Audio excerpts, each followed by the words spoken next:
Hi everyone, this video is just an overview of the D2L learning environment that you'll be using in your ESL additional qualification course, and I just wanted to run you through it so you had some familiarity with it.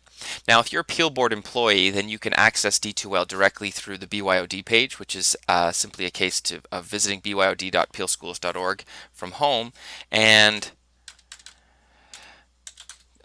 once you're logged in, you can simply click on the Desire to Learn button, and that will take you into the learning environment. Alternatively, if you're not a Peel Board employee, then you're going to have to go directly to pdsb.elearningontario.ca and you'll log in with the username and password that was provided to you. Um, Now, you should see all of your courses listed on the main page. You will have far fewer than I do here, but the one that you're looking for is simply called ESL Part 1 Additional Qualification.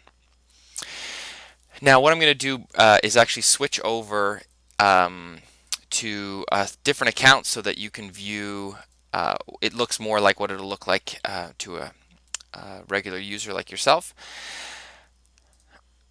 Okay, so this is what the course essentially should look like when you log in.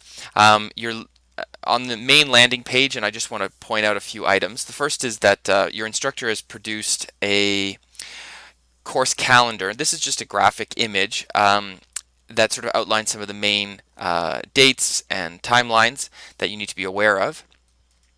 If you were going to access the content, then that's this widget right here. In this widget, you can go find specific content pieces by navigating through, and you could follow your way back to the home.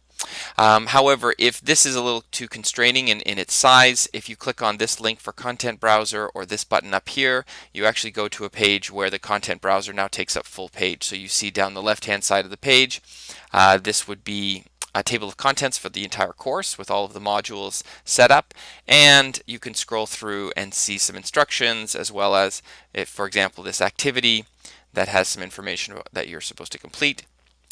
And any discussion boards that are available to you that you will participate in will be listed here. You can navigate your way through the course in this fashion. And each time you click on a folder or subfolder, you can find the items that are in that folder. The next thing I wanted to point out on the home page was the fact that there is this news feed, and this news feed will be regular updates from your instructor. And so pay attention to them as you log in. There's probably some important information you need to know.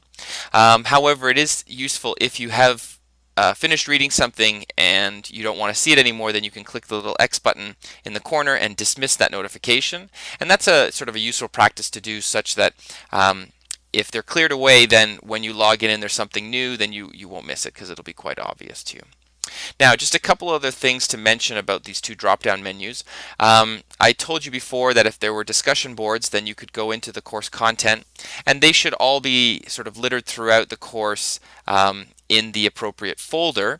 However, if you were looking for a specific discussion board, maybe there's one that you needed to get caught up on, rather than looking through the entire course and seeing everything, you can simply go to the discussions page. And on this page, you're going to see all of the discussion boards for the entire course. So for example, we already have a discussion forum here called Parking Lot Questions, where you could post questions related to D2L, the first module, second module, etc. Then you'll see discussion forum called Introductory Module, and that's where those discussions take place. And the same is true for all of these topic discussions. So they would be here. Module 1 conversations happen here. Module 2, etc. So you can see all of the discussion boards in one place. That's very useful. The other aspect of communicating is if you needed to communicate directly with someone in your class, the obvious thing to do is to click on the class list, and from any of the people on the list, you simply click their name and it will compose a message to them. Keep in mind, this is an internal email system, so it's part of D2L. It's not going to send to an external address, but you could message them. And when this person logs in, they're going to have a little notification up here with a red dot indicating that there's a new message for them. Additionally, it's possible your teacher will be providing some office hours where there will be some live chat, and you could find that here. So you'd click on the chat link and there would be a chat here that you need to interact with, and that's where you'll be able to find them. Finally, I wanted to point out there are a few points in the course where you may be submitting work into a Dropbox. And like the discussion boards, they will be embedded right into the course content. So if you're working your way through, there might be a point where when you bring up an assignment, for example, that there is a space for you to submit to a Dropbox. So let me just see if I can find one here as an example so you see what that looks like.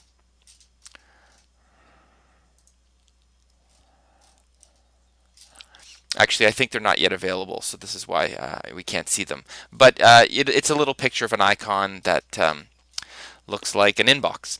However, if you were looking for it specifically and you couldn't find it, once again, like the discussions, you can go to the assessment page and click on Dropbox, and you can see all of the Dropboxes listed for the entire course on one page.